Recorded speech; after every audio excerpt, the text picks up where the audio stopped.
Sick of people at ESPN or SportsCenter who think they have their heads on their shoulders but really don't? Well, it's time for the Jimmy the K Sports Show. We're going to give you the most urgent sports news. Now it's time for the Jimmy the K Sports Show. Sit back, buckle up, and get ready for life in the fast lane with the number one sports show on the web. Here we go, my sports friends. How y'all doing this Tuesday evening? It's me, Jimmy the K. You see me each and every Tuesday evening at 7 p.m. Central Daylight Time here on Ustream. I am your host again, Jimmy the K. I hope you're having a wonderful week. My week has got off to somewhat of a pretty good start, and hopefully will continue to get better and better as the weeks go on. But you'll know more about that when things happen and when I hear back from people. What has happened in the sports world over the last week? A little bit of retirements here and there. We had one big name retirement, which everyone in the world knew was going to happen. Boston Red Sox pitching prospect gets into it with a teammate and has a fractured hand. Not his first brush in with the management of that organization. And a little bit of Texas Rangers news, a little bit of football news here and there, and again, we'll go over NBA a little bit as well. So let's get right to it. I definitely want to start off with that of a Boston Red Sox pitching prospect. He was drafted last year in the first round out of Texas. His name is Michael Kopech, who had a 50-game suspension last year for violating the minor league drug policy.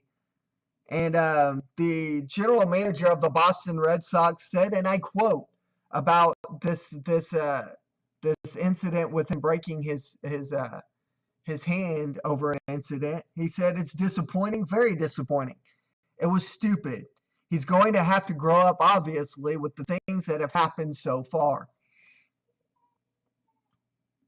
The general manager declined to get into specifics about the incident or divulge the name of the roommate in Boston's minor league camp. He also didn't say whether the team intends to discipline him, although I would assume that being 19 years old and being as stupid as that was, you're going to get some type of punishment. He was drafted out of Mount Pleasant High School in Texas, and in his first year, he posted a .263 ERA in 65 innings in Single-A Greenville before he tested positive for oxylofrine, which is a supplement drug and an amphetamine that is typically an ingredient in dietary supplements. The general manager said again, and I quote, "He's got a long road to go to get to the big leagues. He obviously has a ton of potential, and he's got a long way to go. These types of things, you don't want to put more barriers in front of you than playing professional baseball already presents." Sadly, the Red Sox haven't developed a homegrown starting pitcher since Clay Buchholz made it into the big leagues in 2007. Kopech and 18-year-old Anderson Espinosa represent the top pitching prospects in the Boston Red Sox organization. Now, what are my 2 cents on this young pitching prospect and getting into it with a teammate? Personally, it's him being immature. You know, the drug suspensions, him being immature, him hitting a teammate, a roommate, him being immature. It's him having to grow up, as general manager Hazen of the Boston Red Sox said. It's him having to grow up. You know, baseball already puts a lot of barriers in your way as it is, from low A to triple A to the big leagues. You don't need to add anything else other than what you had to get to the big leagues. So for Kopech to be doing this is just immature. What Kopech has to do is he has to learn from his mistakes. And learning from his mistakes will be that of greatness for Kopech, because he'll eventually grow out of it and he'll eventually uh, become the pitcher that they want him to be, especially after the 2.63 ERA through 65 innings before testing positive last year. So, my thoughts on what I think the Boston Red Sox should do with this young pitcher. I think he should face some type of suspension. There should be some money involved, maybe 100,000 or so of his paycheck taken out, a 3 or 4 game suspension.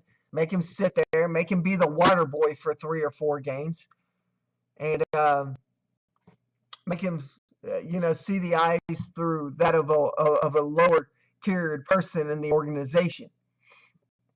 That's my 2 cents on what I think the Boston Red Sox should do with this young man, and to penalize him for for his actions. What else has happened this week in sports news? All kinds of hooey pooey. Lots of Rangers news. I could go a whole show going through the Texas Rangers for you, but I'll restrain from that. Our condolences go out to that of the Oklahoma City Thunder organization, as the co-owner, that of Aubrey McClendon, was, I believe it was a week ago to the day.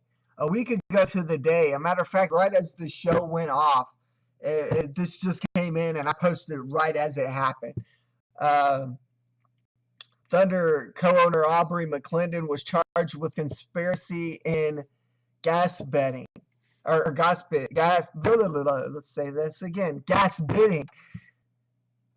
And condolences have to go out to McClendon and his family, as he was set to appear in court Wednesday and instead allegedly committed suicide.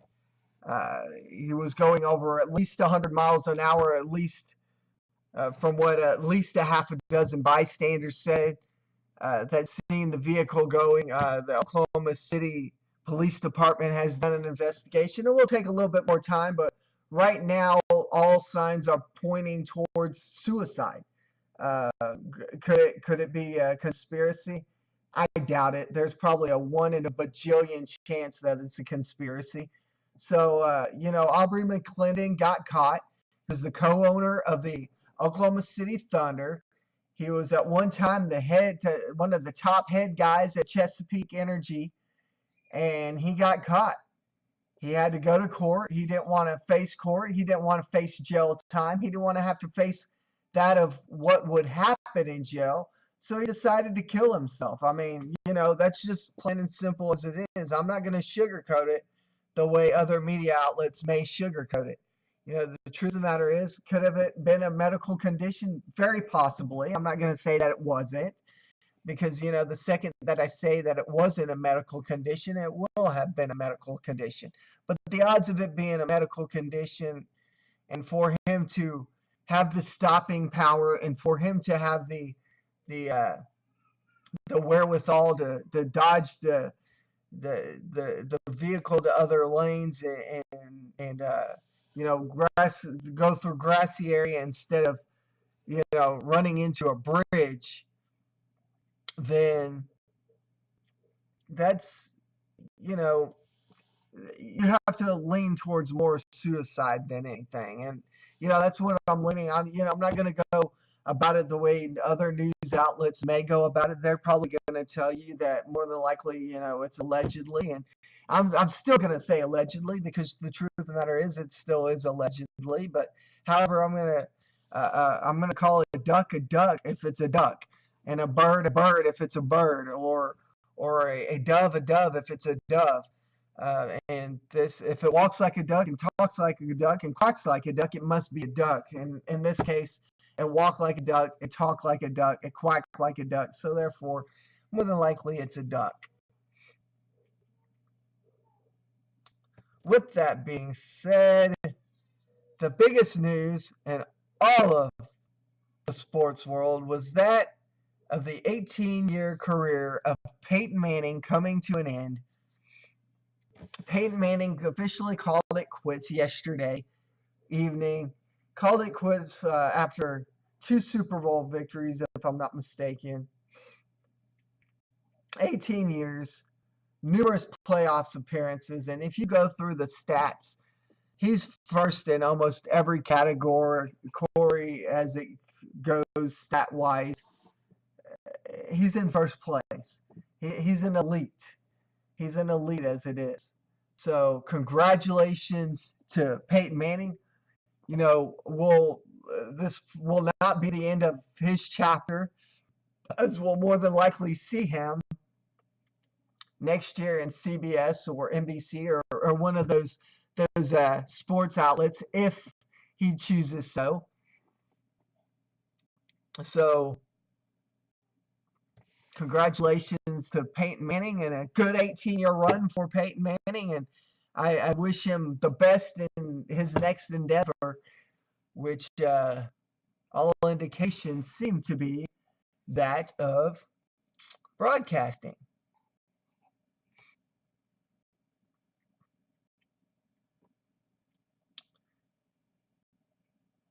A little bit of sports news here and there, or football news. I want to go.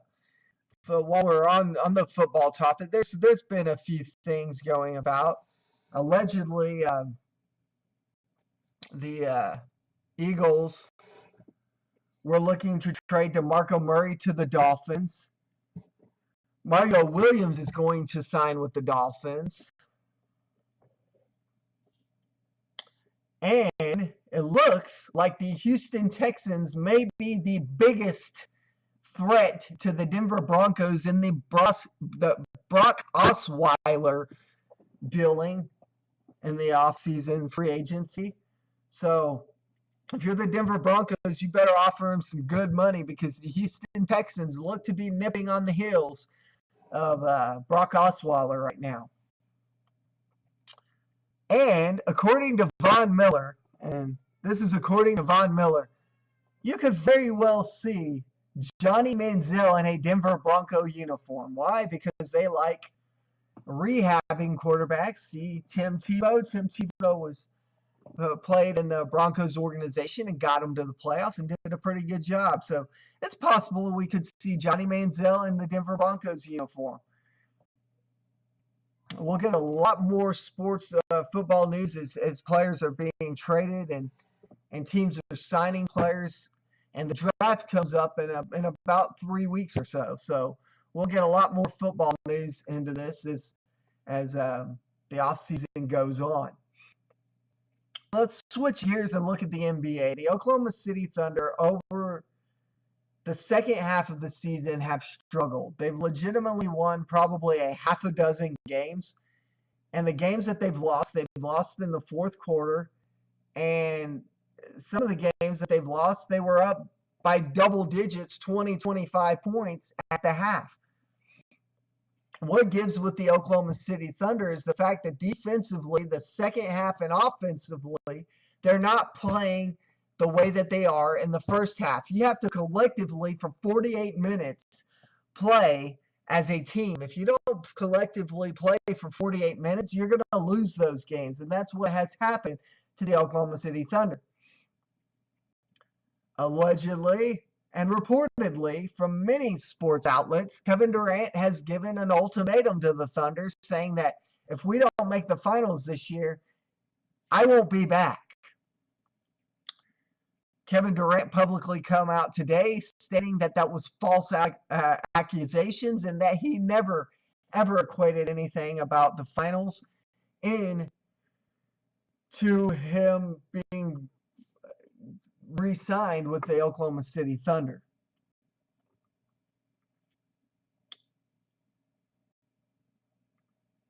That being said, that's practically really most of this week's sports news. I'm going to cut it short this week. I'm going to give you a few extra minutes to sit back and relax and watch your sporting events or do whatever you want to. Remember, there's ways you can get a hold of me if you have sports comments, questions, concerns. You can email me at allaboutsportszone, that's one word, at gmail.com. You can like us at Facebook at facebook.com/allaboutsportszone. You can like us on Twitter at gbandkersey1, or you can go to our personal website, www.screamerproduction.wix.com/allaboutsportszone. Go up to Fan Gallery, click on Contact, and fill out the form to ask your questions, comments, concerns, or fill out the front page on the very front page of the sports page. Until next week, 7 p.m. Central Daylight Time, I am your host, Jimmy the K. I'm going to leave you with brand new stuff from Chris Young with a duet with Cassidy Pope. It's called I'm Coming Over here on the Jimmy the K Sports Show. Until next Tuesday, 7 p.m. Central Daylight Time, peace out.